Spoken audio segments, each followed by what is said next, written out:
Subscribe कीजिए हमारे channel को और बेल आइकन को दबाइए हमारी लेटेस्ट भजन की वीडियो सुनने के लिए। आदरणीय बंधुओं, माताओं व मेरी प्यारी बहनों, राधे राधे। आपका हमारे YouTube चैनल पर बहुत बहुत स्वागत है। बंधुओं, आज हम इस वीडियो में हरियाली तीज का महत्व व इस पर्व से जुड़ी कथा का श्रवण। तिथि को हरियाली तीज के रूप में मनाया जाता है।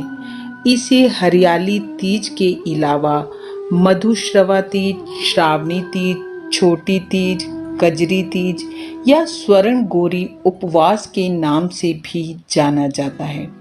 बंधुओं, हरियाली तीज मुख्य तौर पर स्त्रियों का पर्व है।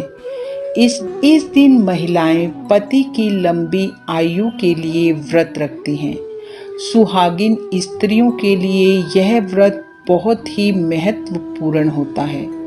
सावन के महीने में विवाहित लड़कियां अपने मायके घर आ जाती हैं। विवाह के पश्चात प्रथम सावन की हरियाली तीज नव विवाहितों के लिए विशेष महत्व रखती है।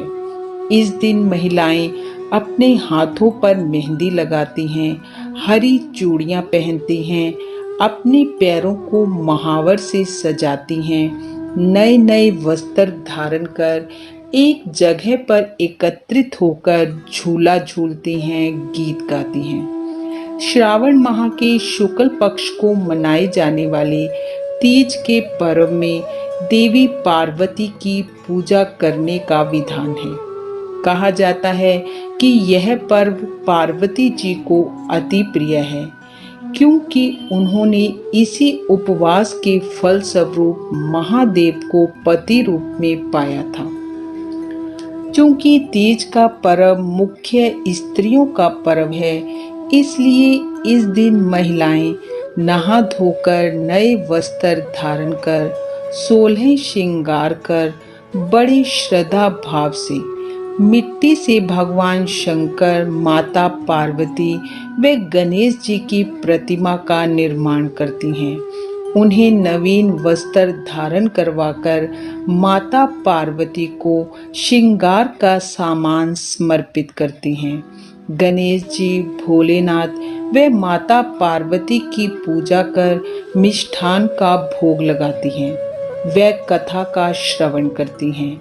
पूजा के पश्चात घर के बड़ों के पैर छूकर उनसे आशीर्वाद लेती हैं। बहुत सी महिलाएं इस दिन पूर्ण रूप से निर्जल रहकर व्रत रखती हैं। इस दिन स्थान स्थान पर मेले भी लगते हैं और माता पार्वती की सवारी बड़े धूमधाम से निकाली जाती है।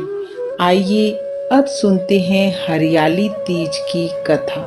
भगवान महादेव पार्वती को उनके पूर्व जन्म का स्मरण कराते हुए बताते हैं कि हे पार्वती, तुमने मुझे पति रूप में पाने के लिए हिमालय पर घोर तप किया, अन्न जल त्याग दिया, सर्दी गर्मी बरसात सब कुछ सहन किया, सूखे पत्ते खाकर तुमने मेरी आराधना की, क्योंकि तुम मुझे पति रूप में पाना चाहती थी।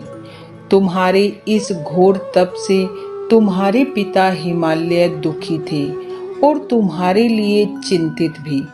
तभी नारद जी ने तुम्हारे पिता के पास आकर कहा कि भगवान विष्णु आपकी कन्या के तप से प्रसन्न हैं और उसके साथ विवाह करना चाहते हैं।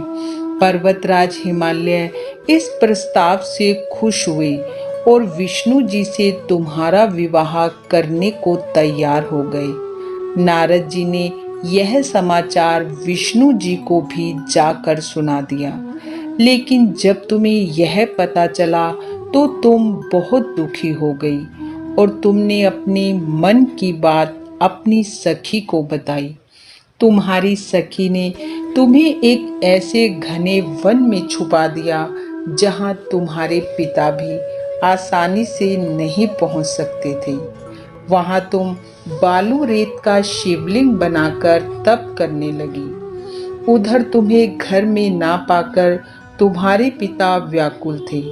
उन्हें चिंता थी कि कहीं विष्णु जी बारात लेकर ना आ जाएं। तुम्हारे पिता ने तुम्हें ढूंढने के लिए भरसक प्रयास किए, लेकिन तुम न मिली। तुम मेरे लिए तप करने में लीन थी। तब तुम्हारी तपस्या से प्रसन्न होकर मैंने तुम्हें दर्शन दिए और तुम्हारी मनोकामना पूरी करने का वचन दिया। कुछ समय बाद तुम्हारे पिता भी वहां पहुंच गए। उन्होंने तुम्हें घर चलने और विष्णु से विवाह करने की बात कही। तब तुमने लज्जा त्याग कर अपने पिता को अपने मन की बात बताई और कहा कि आज मेरी तपस्या सफल हो गई है। महादेव ने मेरा वरण कर लिया है। मैं आपके साथ घर एक ही शर्त पर चलूंगी। यदि आप मेरा विवाह महादेव से करने को राजी हैं। तुम्हारे पिता हमारा विवाह करने को सहमत हो गए और फिर बाद में विधि विधान से हमारा विवाह संपन्न हुआ। हे पार्वती, तुमने जो कठोर तप व व्रत किया था उसी के कारण हमारा विवाह हुआ, और जो भी स्त्री इस व्रत को पूर्ण भक्ति एवं निष्ठा से करती है, मैं उसे मन वांछित फल देता हूँ और तुम जैसा अचल सुहाग उसे प्राप्त हो ऐसा आशीर्वाद भी प्रदान करता हूँ। बंधुओं, आप सभी को हरियाली तीज की बहुत बहुत शुभकामनाएं। भगवान भोलेनाथ व माँ पार्वती का आशीर्वाद आप व आपके परिवार पर सदैव बना रहे। इन्हीं शुभकामनाओं के साथ आप सबका बहुत बहुत धन्यवाद। राधे राधे।